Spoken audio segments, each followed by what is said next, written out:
모든 사람은 좋은 직장에서 일하기를 원합니다. 그러나 이상과 현실은 많이 다릅니다. 취업난이 심각해지면서 졸업을 미루는 대학생들이 늘고 있습니다. 취업에 대한 부담 때문에 졸업학점을 다 채우고도 학교를 떠나지 못하고 있는 겁니다. 더 나은 삶을 살기 위해 사람들은 하루를 바삐 보냅니다. 그러나 열심히 살아도 이상적인 삶에 도달하기는 쉽지 않습니다. 이런 이유가 개인만의 문제일까요? 우리 사회 안에 괜찮은 일자리가 부족한 것도 하나의 이유로 볼 수 있습니다. 괜찮은 일자리는 일자리 선진화를 통해 만들어집니다. 일자리 선진화의 내용은 보다 양질의 일자리를 보다 많이 만드는 것입니다. 다시 말해 현재보다 전체적으로 일자리의 수를 확대하는 한편으로 저급한 일자리는 줄여나가고 그 대신 괜찮은 일자리를 적극적으로 늘려가는 과정입니다. 현재 우리나라의 고용률은 64.2%로 OECD 평균 65.2%보다 1% 낮습니다.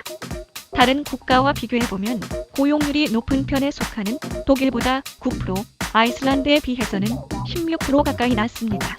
이에 정부는 고용률 70% 로드맵을 발표했습니다. 지난 10년간 63% 수준이던 한국의 고용률을 높이겠다는 것입니다. 로드맵의 내용은 2017년까지 5년간 약 238만 개의 일자리를 만들어 고용률 70%를 달성하겠다는 계획입니다. 하지만 과연 박근혜 대통령은 고용률 70%를 달성할 것인가 하는 것이 이제 늘 논란입니다. 일자리는 얼마나 생길 것이냐. 과연 박근혜 정부는 고용률 70%를 달성할 수 있을까요? 그리고 괜찮은 일자리를 많이 창조할 수 있을까요? 이에 박근혜 정부는 일자리 창출을 한 문장으로 설명합니다.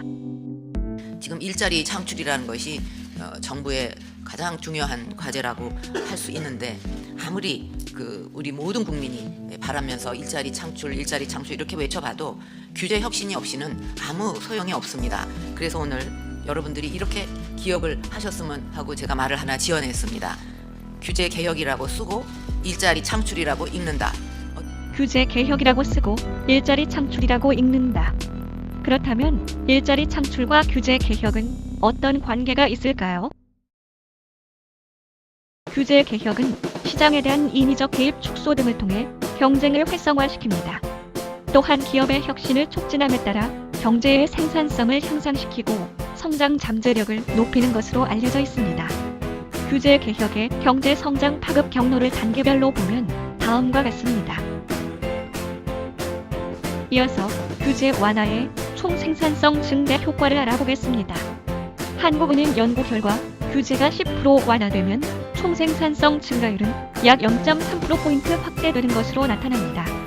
완화 수준에 따른 5년간 누적 효과를 보겠습니다. 규제 수준이 6% 완화되면 1%에 가까운 생산성 증대를, 9% 완화되면 1.5%에 가까운 생산성 증대 효과를 예측합니다.